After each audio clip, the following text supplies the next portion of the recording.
Kung si Ido po ay babalik sa dati, hambalusin ko siya. Mahirap ko itong 2x2. Pag yan ay bumalik sa dati po, bumalik sa dati, matapos siyang balahurain at ipahiya. Tinawag naman niya, tapos babalikan niya. Hambalusin ko talaga siya. Sabi ko sa inyo, huwag na siyang mag-vlog. Automatic po, sinasabi ko sa inyo, tanggal sa kalingap yan. Ganon katindi. Pag si Ido po'y bumalik sa dati niya, sa ex niya, automatic po mga kaibigan, tanggal agad yan sa kalingap. Pati si Olive, kasama yan sa pagtanggal sa kalingap. Sigurado yan. Kasi pinalahura ka na nga, pinahiya ka na, pinatulpo na tayo.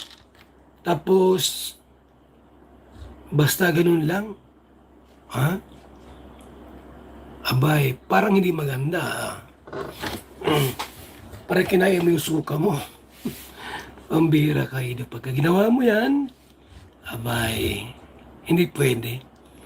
Talaga totoo yan mga kaibigan. Pag si Ido po'y bumalik sa dati niya, pag umibig muli at bumalik, halimbawa, nagmakaawa. Halimbawa lang. Walang masama sa halimbawa. Nagmakaawa si Ido. O itong babaeng ito na nagpahiya sa kanya. Umiyak, humingin sorry. O, patawarin niya, pero yung sabihin nating babalik at tanggapin niya ay pati si Ido po.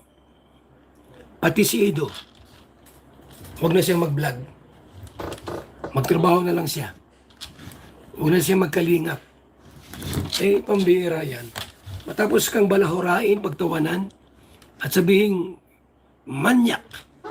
Ang pamangkin mo, Kuya Bal, manyak. Abay, pambira naman yan. Matapos ang lahat, hindi pwede. Makidimanda ko pa si Ido. Matapos siyang balahurain, matapos siyang saktan, ipahiya sa buong mundo, tapos, halimbawa, lalapit,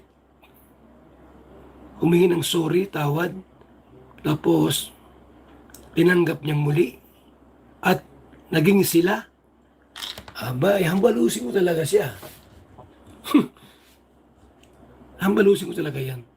Grado mga kaibigan. Saka makakitang ganun. Pinahiya ka na nga, pinagtawanan ka na, nilait ka na, lahat na. Tapos, nagsuri, lumapit, ganun. Ay, hindi pwede po yan. Okay lang po na magpatawad. Di ba? Okay lang na magpatawad. Siyempre, tao lang tayo na dapat magpatawad. Pero yung babalik, tanggapin mong muli, aba naman, kahit sino sa kanila po, walang babalik dito. Kahit sino sa kanilang mambalahura. Huwag na silang bumalik dito.